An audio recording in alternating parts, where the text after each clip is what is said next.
கள்ளக்குறிச்சி கள்ளச்சாராய சம்பவத்தில் முதல் நபராக உயிரிழந்தவரின் குடும்பத்திற்கு பெயர் குழப்பத்தால் நிவாரணம் கிடைப்பதில் சிக்கல் ஏற்பட்டுள்ளது. இதனால் கண் பார்வையற்ற தாய் கதறி அழுது வருகிறார்.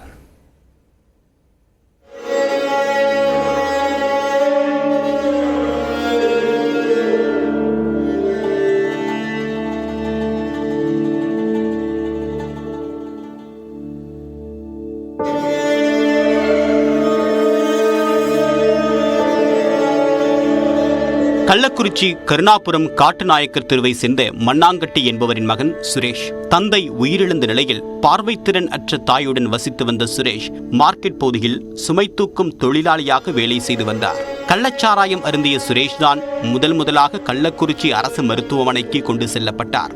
உறவினர்கள் எவருமின்றி மருத்துவமனையில் அனுமதிக்கப்பட்ட சுரேஷ் 1 மணி நேரத்தில் சிகிச்சை பலனின்றி உயிரிழந்து விட்டார். உடற்கூராய்வுக்கு பிறகு அவருடைய உடல் உறவினர்களிடம் ஒப்படைக்கப்பட்டு அடக்கம் செய்யப்பட்டது.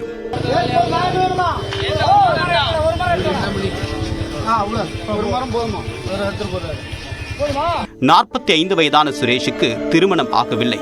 உரிய ஆவணங்கள் இல்லாததால் குடும்பத்திற்கு நிவாரணம் கிடைப்பதில் சிக்கல் ஏற்பட்டுள்ளது. மேலும் சுரேஷ் என்ற பெயரில் பலரும் உள்ளது குழப்பத்தை ஏற்படுத்தியுள்ளது. என்னோட மக்கள் இங்க இந்த விஷ சாராயம் அறிந்து இது செய்யணும். ரெகுலரா இதெல்லாம் விஷ சாராயம் அருந்துறது தான். ஏன்னா மக்கள் மூட்டை தூக்குறாங்க, அவங்களோட உடம்பு வலி இருக்குன்றதுனால அது அருந்துறது தான். அன்னைக்கு பார்த்து அவங்க ரெகுலரா சாப்பிட்டு இருக்கிறாங்க. அதுல ஏதோ மிஸ் ஆகிருக்குது.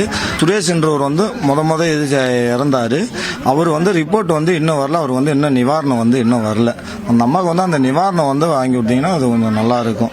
சுரேஷின் கவனிப்பில் இருந்த அவருடைய கண் பார்வை இழந்த தாயார் முலவி பரிதாப நிலைக்கு தள்ளப்பட்டுள்ளார். மகனை விஷச்சாராயத்திற்கு பலி கொடுத்து விட்ட நிலையில் நிவாரண உதவி கிடைப்பதற்கேனும் வழி செய்ய வேண்டும் என்று கையேந்தி கதறுகிறார். அதான் எனக்கு தண்ணி ஊற்றுல அது போலதான் ஐயா, எனக்கு தெரிஞ்சு அதுக்கு விருப்பம் நாங்கள் அண்ணன் சொந்தக்காரு, அண்ணன் தம்பி புள்ள, அக்கா புள்ள, அண்ணன் புள்ள எல்லாம் அவங்க எல்லாம் ஏற்று கட்சி ஆகுறாங்க. எனக்கு யாரும் இல்லை சாமி, ஆதரவு நீங்க தான் ஒரு உதவி பண்ணுங்க சாமி. கள்ளக்குறிச்சி மார்க்கெட்டில் சுமை தூக்கும் தொழிலாளர்கள் தான் பெரும்பாலும் விஷச்சாராயம் அருந்தி பலியாகி உள்ளனர்.